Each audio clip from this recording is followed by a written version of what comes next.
이번 시간에는 상가 오피스텔 재건축 관련된 질문을 주셨어요. 이렇게 주신 질문 가지고 제 답변을 드리면서 관련된 쟁점을 살펴보도록 하겠습니다. 쟁점에 주된 내용은 재건축 결의 이후에 외도 청구 소장을 법원에 접수하면 재건축에 미동의한 호수에 대해서 강제 계약이 성립하는가, 이런 질문을 주셨습니다. 제가 자세하게 질문을 읽어보겠습니다. 안녕하세요 변호사님, 저는 경기도 시흥에 있는 상가 재건축을 추진하고 있는 추진위원장입니다. 저희 건물이 노후화되어서 구분 소유자님들의 동의를 얻어서 90%가 넘는 재건축 동의를 받았습니다.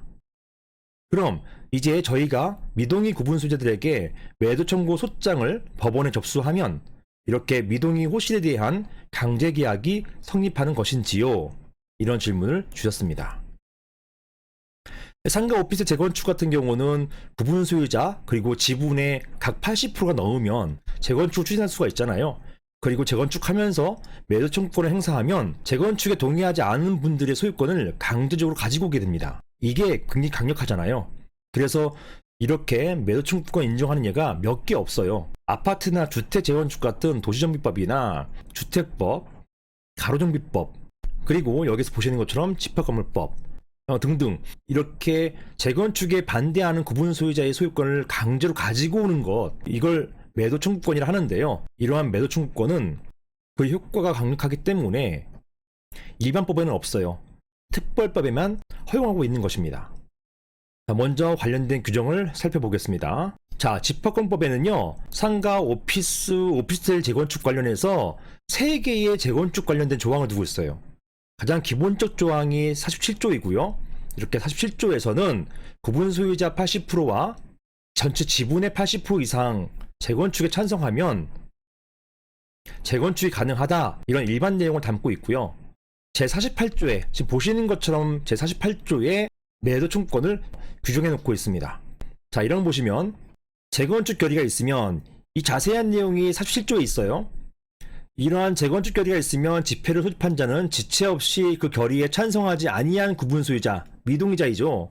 이러한 구분 소유자에 대해서 그 결의 내용에 따른 재건축에 참가할 것인지 여부를 반드시 해야 돼요. 반드시 서면으로 촉구해야 된다. 즉 재건축에 참가할 것인지 여부를 반드시 물어야 돼요. 그리고 이런 물을 때는요, 서면으로 물어야 됩니다. 그리고 이렇게 물을 때는 서면으로 물어야 됩니다. 서면으로 촉구해야 된다라고 표현하고 있습니다. 그리고 이러한 촉구를 받은 구분 소유자는 촉구받은 날로부터 2개월 이내에 회답해야 되는 것이고요. 만약에 이러한 2개월 기간 내에 회답하지 않은 경우에는요, 그 구분 소유자는 재건축에 참가하지 않는 것으로 답한 것으로 간주됩니다. 다음 항 보시겠어요? 제4항 보시면요. 자, 제2항의 기간, 이게 2개월이었죠.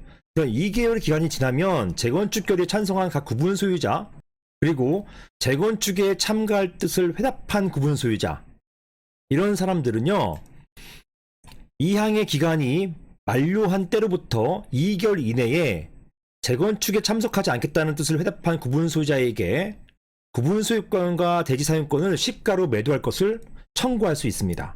즉 재건축 결의가 있은 때로부터 2개월 이내에 재건축에 참여하세요 라고 하는 그런 뜻을 물어야 되고요. 그 2개월이 만료한 때로부터 2개월 이내에 매도 청구권을 행사해야 된다는 것입니다. 이 2개월이 굉장히 중요해요. 2개월 넘어버리면은 다시 재건축 결의 절차부터 밟아야 됩니다. 그래서 이 2개월 이내, 이게 중요합니다. 이 2개월 이내에 구분 소유권과 대지 사용권을 시가로 매도할 것을 청구할 수 있다라고 되어 있어요. 이게 매도 청구권이에요. 그리고 이러한 매도 청구권 행사는 보시는 것처럼 2개월 이내에 행사하셔야 됩니다. 이러한 청구 방법이 무엇이냐? 이게 이번에 주신 질문과 관련이 있는 것입니다. 자세히 보시겠습니다. 자, 질의에서는 강제 계약이라는 표현을 사용하셨어요. 질문 주신 분의 표현을 그대로 사용했거든요. 이렇게 강제 계약이라는 표현을 쓰셨지만 이것은 실무상 매매 계약의 성립이 의제, 이건 어떤 것을 본다라는 것이에요. 성립된 것을 본다, 이걸 말하는 것입니다. 이렇게 매매 계약의 성립이 의지되는 경우로 표현됩니다.